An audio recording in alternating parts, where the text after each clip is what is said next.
Hello everyone, स्वागत और अभिनंदन आप सबका आपके अपने YouTube channel perfect learning path में। मैं हूं आपका दोस्त कुमार अशोक। हाजिर हूं मैं एक बार फिर economic survey 2019 critical analysis series में एक नए टॉपिक के साथ। क्या दोस्तों, पिछली बार हमने फॉरेन ट्रेड के कॉन्सेप्ट को समझा था, जहां हमने जाना कि कैपिटल अकाउंट, करंट अकाउंट क्या है, ट्रेड डेफिसिट क्या है, ट्रेड अकाउंट क्या है। इन सब को हमने इसके कॉन्सेप्ट को समझा। आज हम समझेंगे कि फॉरेन जो वो कॉन्सेप्ट हैं वो इंडिया के जो फॉरेन ट्रेड है उसके जो डेटा है उस पर किस तरह से वो अप्लाई होता है। अब उसके आज हम उसके प्रैक्टिकल पार्ट को समझेंगे सॉरी, जहां हम ये जानने की कोशिश करेंगे कि वो जो हमने कॉन्सेप्ट समझा है उसका एप्लीकेशन फॉरेन ट्रेड में, इंडिया के फॉरेन ट्रेड के डेटा में कैसे हो रहा है, और फॉरेन ट्रेड के डेटा से हम किस तरह से एनालाइज कर सकते हैं इकोनॉमिक थ्योरीज को, इकोनॉमिक एनालिसिस को। तो आज हम ये आज का वीडियो बहुत एनालिटिकल होने वाला है, इसलिए प्लीज़ इस वीडियो को पूरा देखिएगा ताकि आपकी एनालिटिकल पावर बढ़ सके। आप में ये एक मेरा उद्देश्य यह है कि आप में एक वो प्रॉपर्टी इनकलकेट हो जाए कि आप किसी भी डेटा को समझने की वो शक्ति उत्पन्न हो जाए, उसको एनालाइज कर सकें और उससे कुछ इन्फ्रेंस निकाल सकें, उसका कंक्लूजन ड्रॉ कर सकें। ये अगर हो जाता है तो आने वाले जितने भी क्वेश्चंस एग्जाम्स में UPSC, state PSC, SSG, SSB में जो होंगे उसमें आप बहुत ही बेहतरीन तरीके से अपने आंसर को कर पाएंगे। अगर डिस्क्रिप्टिव है तो बहुत ही अच्छी तरीके से आप अपने सब बाकी लोगों से अपने आप को अलग प्रेजेंट कर पाएंगे। और अगर एमसीक्यू है तो वो अगर जिस तरह के आजकल के टिपिकल क्वेश्चंस आ रहे हैं जिसमें एनालिसिस करना होता है तो आप बहुत बेहतरीन तरीके से एनालिसिस कर पाएंगे। इसके बाद आपको पढ़ने की डेटा को सिर्फ देखने की ज़रूरत होगी, चीज़ों को सिर्फ एक बार देखने की ज़रूरत होगी, उसके बाद इन्फरेंस आप बहुत ही आसानी से निकाल सकेंगे। तो ये आज का वीडियो बहुत ही एनालिटिक है, इसलिए आप इसे शुरू से अंत तक पूरा देखिएगा। और अगर ये वीडियो पसंद आए तो प्लीज़ इसे लाइक और शेयर जरूर कीजिएगा। और अगर आपने अब तक वीडियो को, चैनल को सब्सक्राइब नहीं किया है तो इसे सब्सक्राइब ज़रूर कर लें, ताकि और बगल में जो बेल आइकन है उसे भी क्लिक कर दें ताकि आने वाले वीडियो की नोटिफिकेशन आप तक पहुंच सके। तो शुरू करते हैं दोस्तों आज का video, foreign trade off India. तो फॉरेन ट्रेड में हमने पिछली बार देखा था, आप रिकॉल कीजिए, हमने दो बातें समझी थी। एक था करंट अकाउंट, दूसरा था कैपिटल अकाउंट। फ्रेंड्स, जब हम किसी देश की इकोनॉमी के जो एक्सटर्नल पार्ट को देखते हैं, एक्सटर्नल इकोनॉमी को देखते हैं, विदेशी से संबंध देखते हैं, विदेशी व्यापार के बारे में बात करते हैं, तो उसमें करंट अकाउंट ही था, क्योंकि वस्तुओं और सेवाओं का आयात और निर्यात यानी कि सर्विसेज एंड गुड्स का इंपोर्ट एंड एक्सपोर्ट वो सिर्फ करंट अकाउंट का पार्ट है। कैपिटल अकाउंट जो है वो सिर्फ हमने कितना लोन लिया, हमने कितना अन्य जो रेमिटेंस जो भारत में आए उन सब का वो हम बात कर रहे हैं। तो उसमें हम ट्रेड की बात नहीं करते। इंडिया का ट्रेड कैसा है ये जानना है, या किसी भी कंट्री का ट्रेड के बारे में जानना है तो उसको हमें बैलेंस ऑफ पेमेंट के करंट अकाउंट को देखना होगा। तो आज हम करंट अकाउंट की बात करेंगे खाली। तो करंट अकाउंट में हमने देखा था कि करंट अकाउंट में हमने देखा था बैलेंस ऑफ पेमेंट के कि दो पार्ट हैं उसके, एक विजिबल, एक इनविजिबल। विजिबल में गुड्स, टेंजिबल गुड्स जो होती हैं जिसको छू सकते हैं उनका एक्सपोर्ट और इंपोर्ट की बात करते हैं, और इनविजिबल में हमें सर्विसेज की हम इंपोर्ट और एक्सपोर्ट की बात करते हैं। राइट। तो भारत का चालू खाते का घाटा, करंट अकाउंट डेफिसिट, ये जो डेटा है, ये डेटा हमने लिए हैं इस जो अपना इकोनॉमिक सर्वे जो भारत का मिनिस्ट्री ऑफ फाइनेंस जो जारी करता है उससे ये डेटा लिए गए हैं। उसमें ये कहा गया है कि 2009 से 14 तक इंडिया के जो करंट अकाउंट डेफिसिट है वो 3.3% था, और 2014 से 19 तक वो बहुत कम होकर 1.4% रह गया है। ये जो डेटा है ये जीडीपी के परसेंट के रूप में है, यानी कि 2009 से 14 तक हमारा करंट अकाउंट डेफिसिट, जिसे CADB कहते हैं, करंट अकाउंट डेफिसिट CADB कहते हैं, वो 3.3% था ऑफ जीडीपी 2009 से 14 तक, और 14 से 19 तक 1.4% ऑफ जीडीपी रह गया, यानी कि हमारा करंट अकाउंट डेफिसिट कम हो गया है। करंट अकाउंट डेफिसिट कम होने का मतलब हमारी इकोनॉमी बहुत सुदृढ़ हो गई है, ये हमारी स्ट्रांग इकोनॉमी को दर्शा रहा है। लेकिन किसी भी इकोनॉमी को इतनी आसानी से नहीं समझा जा सकता। यही बात इकोनॉमिक्स की आपको समझनी है। एक डेटा आया, उससे आप ड्रॉ नहीं कर सकते कि हमारी इकोनॉमी अच्छी है या बुरी। इसका फर्दर एनालिसिस हम करेंगे तब हमें पता लगेगा कि इकोनॉमी की कंडीशन, एक्चुअल कंडीशन क्या है। तो 1.4% कम हो गया। तो अब इसके दो कारण हो सकते हैं। पहला कारण यह है कि ये क्या है, इंपोर्ट और एक्सपोर्ट का डिफरेंस है। तो हमारे एक्सपोर्ट बढ़ जाए तो हमारा करंट अकाउंट डेफिसिट का घाटा कम हो सकता है। ये बहुत अच्छी सिचुएशन है, इसका मतलब हमारी इकोनॉमी ग्रो कर रही है। दूसरा हो सकता है कि एक्सपोर्ट कम हो जाए, इंपोर्ट भी कम हो जाए, सभी कम हो जाए और उनका डिफरेंस जो है मार्जिन वो कम हो जाए। लेकिन ये अगर ऐसा इसके कारण अगर हमारा करंट अकाउंट डेफिसिट कम हो रहा है तो ये अच्छी स्थिति नहीं हो सकती। तो इसको हमें फर्दर एनालाइज करना पड़ेगा कि हमारा ट्रेड में क्या स्थिति है, हमारी सर्विस सेक्टर में क्या स्थिति है, वो फिजिकल गुड्स में ट्रेड क्या हो रहा है और इंपोर्ट एक्सपोर्ट कैसा है, और जो हमारी जो सर्विसेज हैं उसमें इंपोर्ट और एक्सपोर्ट की क्या कंडीशन है, उसको हमें एनालाइज करना पड़ेगा। तो अब हम नेक्स्ट देखते हैं ट्रेड डेफिसिट। ट्रेड डेफिसिट का मतलब विजिबल अकाउंट, यानी कि जिनको हम छू सकते हैं, टेंजिबल गुड्स, उनका इंपोर्ट और एक्सपोर्ट का डिफरेंस बताता है ट्रेड डेफिसिट।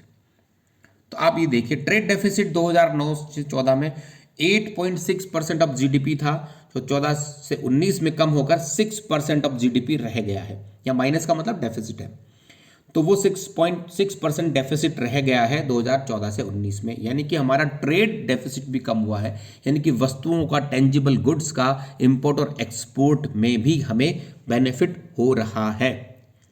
अगर इसको फिर एनालाइज करेंगे तभी हम इसको बता पाएंगे कि वास्तविक स्थिति क्या है, क्योंकि ये इंपोर्ट और एक्सपोर्ट का डिफरेंस है। तो डिफरेंस किसी भी कारण से, बहुत सारे कारण हो सकते हैं, इंपोर्ट बहुत ज़्यादा गिर जाए, एक्सपोर्ट बहुत ज़्यादा बढ़ जाए। अगर एक्सपोर्ट बढ़ने के कारण अगर ये कम होता है तो ये बहुत अच्छी स्थिति है, यानी कि हम बहुत अच्छा कर रहे हैं, वी आर डूइंग गुड, और इकोनॉमी इज स्ट्रेंथनिंग। लेकिन इसके अपोजिट अगर चीज़ें होती हैं तो वो हमारी अच्छी कंडीशन को नहीं बताती हैं। Now let's check export of goods. अब हम करंट अकाउंट के जो विजिबल पार्ट है उसमें हम बात करते हैं कि हमें एक्सपोर्ट, जो ट्रेड डेफिसिट था उसकी बात कर रहे हैं। उसके ट्रेड डेफिसिट के दो पार्ट हो गए, वस्तुओं का आयात और वस्तुओं का निर्यात, टेंजिबल गुड्स का। तो देखिए 2009 से 14 तक गुड्स का एक्सपोर्ट 15.7% ऑफ जीडीपी था, 15.7% ऑफ जीडीपी, जो गिरकर 2014 से 19 में 12.7% ऑफ जीडीपी रह गया। यानी कि हमारा एक्सपोर्ट कम हो गया है। किसी भी इकोनॉमी का एक्सपोर्ट कम होना उसकी इकोनॉमी की स्ट्रेंथनिंग को नहीं दर्शाता। एक्सपोर्ट कम होना हमारी इकोनॉमी की कमजोरी को दर्शाता है। तो ये जो इंडिकेटर है ये बता रहा है कि हमारी इकोनॉमी अच्छी ग्रो नहीं कर रही है। नाउ इंपोर्ट ऑफ गुड्स जो था 2009 से 14 में 24.3% ऑफ जीडीपी था, जो 2014 से 19 में गिरकर 18.7% ऑफ जीडीपी हो गया है। यानी कि इंपोर्ट भी बहुत तेजी से गिर गए हैं। अब आप देखिए एक्सपोर्ट जो है 15.7 से 12.7% आए, और इंपोर्ट जो है 24.3% से कम होकर 18.7% रह गए। यानी कि एक्सपोर्ट कम हुआ है, इंपोर्ट बहुत ज़्यादा गिर गया है। इंपोर्ट के बहुत ज़्यादा गिरने के कारण ही ये हमारा जो एक्सपोर्ट भी गिरा, इंपोर्ट भी गिरा, लेकिन इंपोर्ट ज़्यादा गिरा, इसलिए जो डिफरेंस है इंपोर्ट और एक्सपोर्ट का वो कम हो गया। इसके कारण हमें ट्रेड डेफिसिट हमारा जो है वो कम हो गया, और इसी कारण करंट अकाउंट का डेफिसिट भी कम हुआ है। तो क्या ये सही स्थिति है? इंपोर्ट कम होना सही स्थिति है? ये इस पर डिपेंड करता है कि हम कैसी वस्तुओं का इंपोर्ट कर रहे हैं, नंबर 1। और नंबर 2, जिन वस्तुओं का हम इंपोर्ट कर रहे थे क्या हमने उनको हमारे यहाँ पर वस्तुओं को उत्पादित करके, प्रोडक्शन करके उसको रिप्लेस कर दिया है? यहाँ से हम विदेश से किसी वस्तु को इंपोर्ट करके हम अपनी डिमांड को पूरी कर रहे थे, क्या हमने हमारे प्रोडक्शन को इंक्रीज उस सेक्टर में कर लिया है ताकि हमारी आयातों पर निर्भरता, इंपोर्ट पर हमारी डिपेंडेंसी वो कम हो गई है, और हमने हमारे यहीं के प्रोडक्शन करके उनकी डिमांड को सब पूरा कर दिया है? अगर ऐसा है तो ये बहुत अच्छी स्थिति है। अगर ऐसा नहीं है तो ये हमारे लिए अच्छी स्थिति नहीं हो सकती। इसलिए इसका हम कंपोजिशन देखना पड़ेगा। अब इंपोर्ट देखिए, हम किन वस्तुओं का इंपोर्ट करते हैं? नंबर 1, इंडिया किन वस्तुओं का इंपोर्ट करता है? रूल नंबर 1 किन का करता है? सबसे ज़्यादा इंपोर्ट करता है POL, यानी कि हम ज़्यादा से जो मैक्सिमम जो एक इंपोर्ट हम कर रहे हैं वो हम कर रहे हैं ऑयल का। कौन से oil? Petrol and diesel. Diesel और पेट्रोल का सबसे ज़्यादा हम इंपोर्ट करते हैं क्योंकि वो हमारी डिमांड ज़्यादा है। डीजल और किस काम में आता है? डीजल काम में आता है जो रोड से जो ट्रांसपोर्ट होता है गुड्स का ट्रक्स में, उसमें काम आता है। तो यानी कि जब वस्तुओं की डिमांड जितनी ज़्यादा होगी ट्रांसपोर्टेशन उतना ज़्यादा होगा, और ट्रांसपोर्टेशन उतना ज़्यादा होगा तो हमारी जो इंपोर्ट है डीजल का वो उतना ही बढ़ेगा।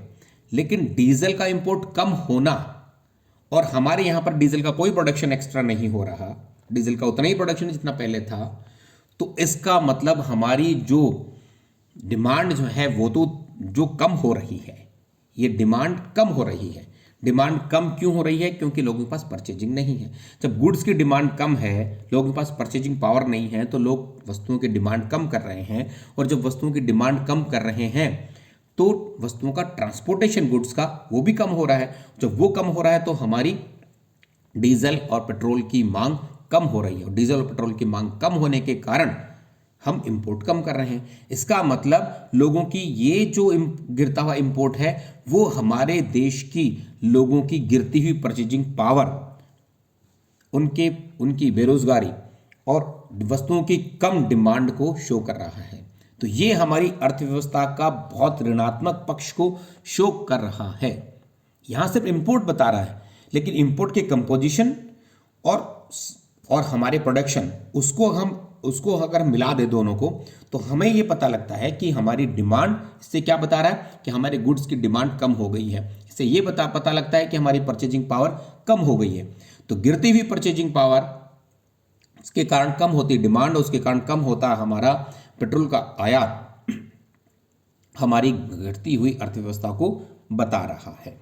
तो ये जो ट्रेड डेफिसिट है कम होना, ये हमारी अर्थव्यवस्था के सही इंडिकेटर नहीं बता रहा। जिसको एनालाइज करते हैं तो हमें पता लगता है कि हमारी अर्थव्यवस्था गिर रही है, निर्यात भी गिर रहे हैं, और डिमांड कम होने के कारण, परचेजिंग पावर कम होने के कारण डिमांड कम हो रही है, और डिमांड कम होने के कारण हमारे आयात भी गिर रहे हैं। तो ये हमारी अर्थव्यवस्था की क्रिटिकल कंडीशन, यानी कि एक खराब स्थिति को, कमजोर अर्थव्यवस्था को दर्शा रहा है। नाउ दूसरा पार्ट इनविजिबल अकाउंट में देखते हैं, करंट अकाउंट का। उसमें क्या है? सेवाओं का निर्यात और सेवाओं का आयात। सेवाओं का आयात और निर्यात वो भी 7.7% 2009 से 14 में था, गिरकर 7.5% रह गया 2014 से 19 में। और उसी प्रकार इंपोर्ट ऑफ सर्विसेज जो 2009 से 14 में 4.4% था, 2014 से 19 में गिरकर 4.3% ऑफ GDP रह गया है। ये इसका गिरता हुआ स्तर भी हमारी अर्थव्यवस्था की कमजोर स्थिति को ही दर्शा रहा है। जो हमारी सर्विस सेक्टर है उसमें इंपोर्ट और एक्सपोर्ट सबसे ज़्यादा किन चीज़ों का हो रहा है? वो है हमारे टूरिस्ट नंबर 1, और दूसरा सॉफ्टवेयर सर्विसेज। ये दो का हम सर्विसेज में इंपोर्ट सबसे अहम रोल हमारी अर्थव्यवस्था में है। तो इसका मतलब गिर रहा है इंपोर्ट और एक्सपोर्ट, इसका मतलब हमारे यहाँ टूरिस्ट भी लगातार कम आ रहे हैं देश में, और सॉफ्टवेयर सर्विसेज का स्तर भी हमारा वो गिर रहा है। तो ये हमारी गिरती हुई इकोनॉमी को ही शो कर रहा है। तो आज तो हमने क्या जाना अब तक? इसका मतलब लबोलबाब ये हुआ कि भले ही हमारा करंट अकाउंट डेफिसिट कम हो रहा है, ट्रेड डेफिसिट कम हो रहा है, लेकिन ये कम होने का कारण हमारी कमजोर होती हुई अर्थव्यवस्था है, गिरती हुई परचेजिंग पावर है। लोगों की बेरोजगारी के कारण जो परचेजिंग पावर कम हो रही है, उसके कारण हमारी डिमांड कम हो रही है, और हमारे जो प्रोडक्शन है उसका लेवल भी उतना अच्छा नहीं हो रहा। इसलिए हमारा इंपोर्ट और एक्सपोर्ट दोनों गिर रहा है, और दोनों के गिरने की वजह से हमारा ट्रेड जो है डेफिसिट कम हो रहा है, और उसी कारण करंट अकाउंट डेफिसिट कम हो रहा है। लेकिन ये कम होता हुआ स्तर हमारी गिरती हुई अर्थव्यवस्था की, कमजोर होती हुई अर्थव्यवस्था को दर्शा रहा है, न कि अच्छी स्थिति को दर्शा रहा है। ये हमें क्रिटिकल एनालिसिस इसका करने से हमें समझ में आया वास्तविक स्थिति क्या है।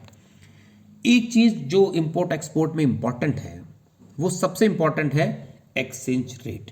एक्सचेंज रेट का मतलब यानी कि हमारा रुपए की डॉलर के टर्म्स में क्या वैल्यू है, ये हम देखते हैं। होता क्या है कि हम इंपोर्ट, जब हम किसी चीज़ का प्रोडक्शन करते हैं तो हम उसकी एक कीमत रखते हैं। तो भारत में अगर किसी वस्तु का प्रोडक्शन हुआ, उसकी कीमत कोई रखी गई, लेकिन जो विदेशी खरीदता है वो डॉलर में खरीदता है उसको, तो उसको कन्वर्ट करना पड़ता है। तो जो कन्वर्जन है उसका रुपए का और डॉलर के टर्म्स में, वो हमारी उस वस्तु की कीमत को प्रभावित करता है, उसकी प्राइसेस में डिफरेंस क्रिएट कर देता है। कैसे? एक उदाहरण के लिए, यदि किसी एक व्यक्ति ने हैंडीक्राफ्ट बनाया जिसकी कीमत रखी 500 रुपीज़, तो 500 रुपये की कीमत किसी की रखने का मतलब, अगर 2013-14 में हमारा जो डॉलर है उसकी कीमत क्या थी 60.50 रुपये, और 18-19 में वो गिर कर वो हो गई 70 रुपये, यानी कि डॉलर 1 रुपये, एक जो हमारा डॉलर है 60 रुपये देकर हम खरीद सकते थे 2013-14 में। अब हमें उसी $1 को खरीदने के लिए कितने रुपए चुकाने हैं? लगभग 70 रुपये चुकाने पड़ रहे हैं। राइट? एक्सचेंज का मतलब ये हुआ कि हमें $1 खरीदने के लिए कितने रुपए देने की आवश्यकता है। 13-14 में हम 60 रुपये देते थे लगभग, 18-19 में हमें वही $1 खरीदने के लिए 70 रुपये देने की आवश्यकता है। तो ये रुपया हमारा क्या हो गया? डिवैल्यूट हो गया, उसकी कीमत कम हो गई, उसकी कीमत गिर गई है। इसे डिवैल्यूएशन कहते हैं। डिवैल्यूएशन मैक्सिमम किसको इफेक्ट करता है? डिवैल्यूएशन सबसे ज्यादा इफेक्ट करता है आपके एक्सपोर्ट को।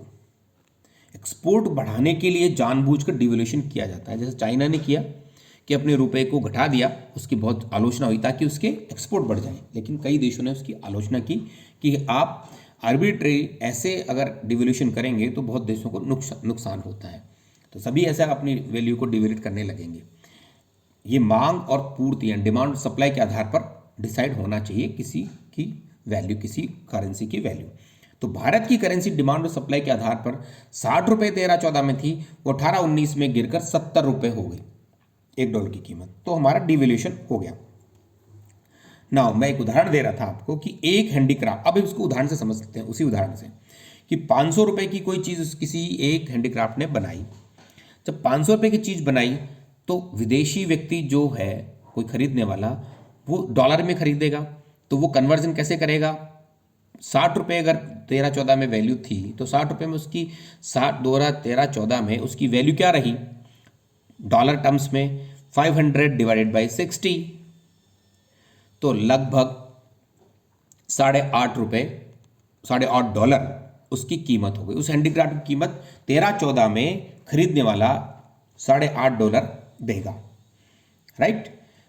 18-19 में जो रुपया डिवैल्यूएट होकर क्या हो गया? 70 रुपये का हो गया।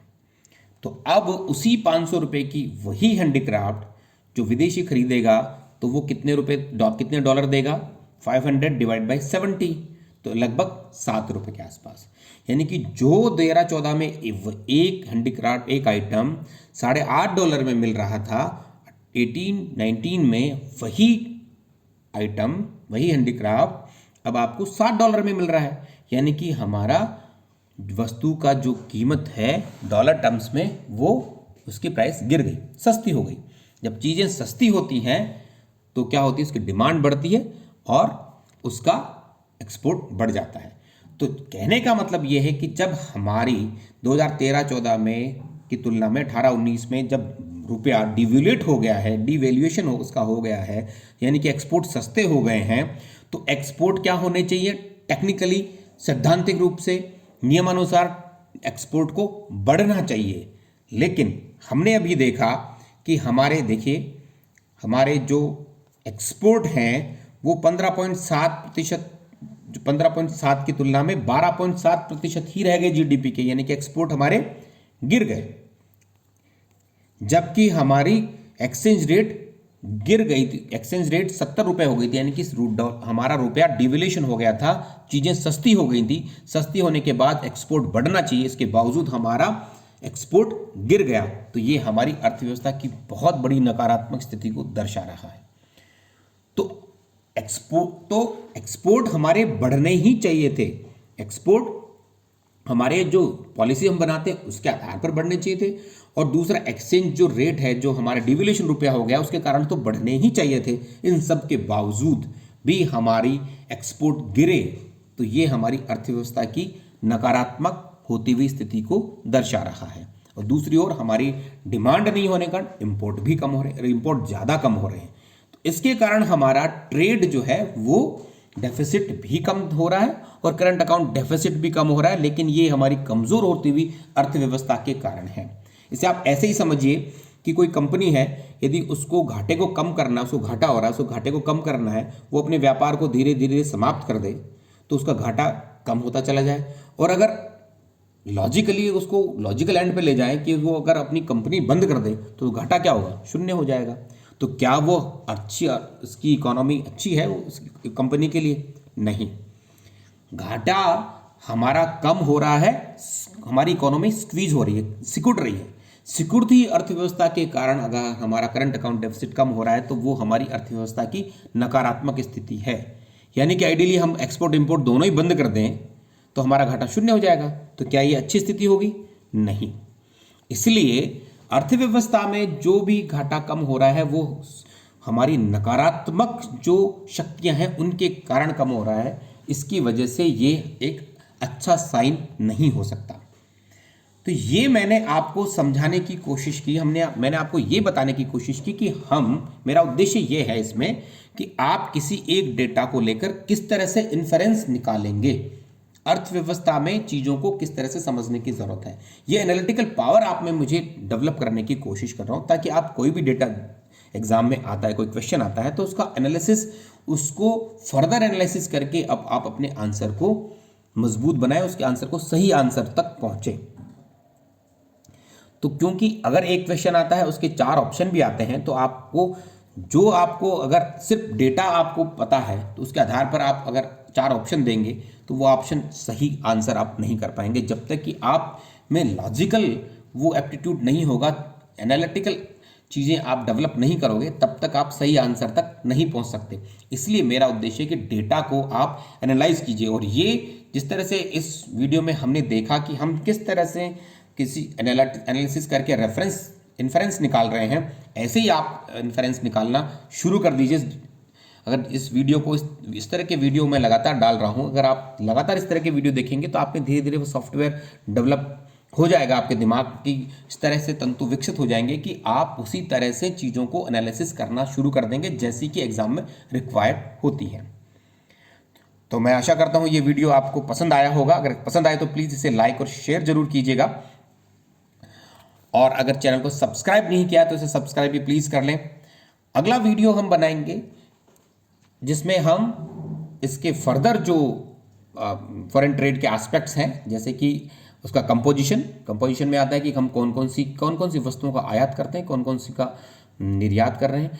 दूसरा उसकी डायरेक्शन, यानी कि कौन कौन से देशों को हम एक्सपोर्ट कर रहे हैं, कौन कौन से कंट्री से हम इंपोर्ट कर रहे हैं, उन सब पर हम बात करेंगे। तो अगले वीडियो में हम कंपोजिशन, उसका डायरेक्शन और जो कैपिटल अकाउंट है उसकी क्या स्थिति है, उन सब के बारे में बात करेंगे। तब तक के लिए धन्यवाद। Thank you very much.